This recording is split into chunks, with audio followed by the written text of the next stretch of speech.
अहिले हाम्रो यो कैलाश पर्वत यो कुटेश्वरनाथको अहिले तयारी मेलाको सबै कुरो भइरहेकै छ।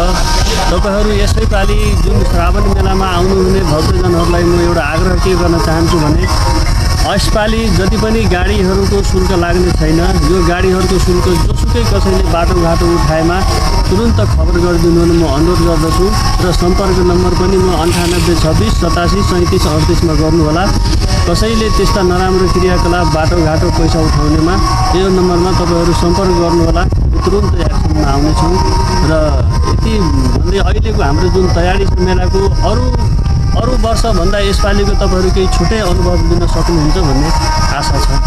यसपालिको नयाँ अनुभव दिलाउनलाई हामी मेला व्यवस्थापन समितिको तर्फबाट जुन मेला योभन्दा अगाडिको वर्ष लाग्ने जुन अवस्था थियो, जुन बाटो भयो, यो जुन मेलाभित्र जुन समस्याहरू आइरहेको थियो तीहरूलाई अलिकति केही छुट्टै परिवेशमा हामी बाटोघाटोलाई अलि राम्रो किसिमले पसलहरूलाई क्याटेगोरी छुट्याएर सबैलाई आफ्नो आफ्नो स्थानमा राम्रोसँग सुरक्षित राखेर गर्ने तयारी हाम्रो भइरहेको छ।